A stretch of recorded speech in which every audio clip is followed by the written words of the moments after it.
গেলে আমরা চারজন, কিন্তু আত্মা একটাই, সাকিব, লিমা, সাব্বির আর আমি।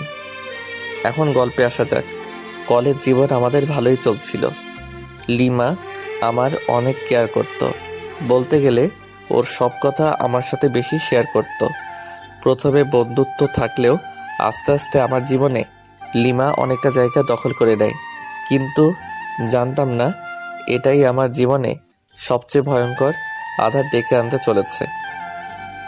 একদিন কলেজ থেকে বাসায় যাচ্ছিলাম, হঠাৎ দেখি একটা মেয়ে আনমনে হাঁটছে, পিছনে একটা গাড়ি আসতেছে, কিন্তু সেদিকে তার কোনো খেয়াল নাই। রিক্সা থেকে নেমে দৌড়ে মেয়েটার কাছে গিয়ে মেয়েটাকে ধাক্কা দিয়ে সরিয়ে দিলাম। এতে মেয়েটা ছিটকে গিয়ে রাস্তার পাশের পোলের সাথে বাড়ি খেয়ে অজ্ঞান হয়ে পড়ে গেল। মেয়েটার জামার কিছুটা অংশ ছিঁড়ে গেছে আর মাথা দিয়ে রক্ত পড়ছে। দৌড়ে মেয়েটার কাছে গিয়ে মাথাটা কোলে নিয়ে পাশের মানুষদের সাহায্য চাইলাম, কিন্তু সবাই ভিডিও করা নিয়ে ব্যস্ত, তাই মেয়েটাকে কোলে নিয়ে ছুটতে লাগলাম।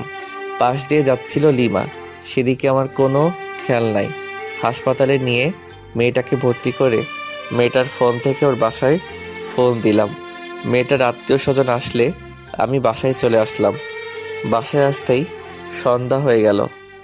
বাসায় আসতে দেখি আব্বা দরজায় দাঁড়িয়ে আছে। আমাকে আসতে দেখে কিছু না বলে আমার গালে সজোরে 2টা থাপ্পড় মারল। এরপর যা বলল তা শুনে নিজের কানকেই বিশ্বাস করতে পারছিলাম না। বাসার গেটে আব্বা দাঁড় করিয়ে জিজ্ঞেস করলো, কোথায় গিয়েছিলিস? কলেজে আব্বা। মিথ্যা বলতে তোর লজ্জা করে না? দিন দুপুর অন্য মেয়ের সাথে ডলাডলি করতে তোর লজ্জা করে না? একটা বারও আমার কথা ভাবলি না? আমার সম্মানের কথা ভাবলি না? আব্বা, আমি কি করছি? তুই কি করছিস জানিস না, তাই না? কুলাঙ্গার কোথাকার, কি করছিস মনে নাই? দাঁড়া, আমি মনে করে দিচ্ছি। লিমা!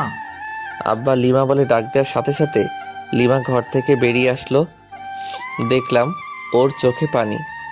এই কুলাঙ্গারটা কি করেছে ওর মনে নেই, ওকে মনে করে দাও তো। লিমা ওর ফোন বের করে একটা ভিডিও চালু করলো। ভিডিওতে আমাকে আর ওই মেয়েটাকে স্পষ্ট দেখা যাচ্ছে। আমি মেয়েটাকে কোলে নিয়ে দৌড়াচ্ছি। মনে পড়েছে এবার কি অপরাধ করছিস? তোর মতো কুলাঙ্গার মুখটা দেখতেও ঘৃণা লাগছে।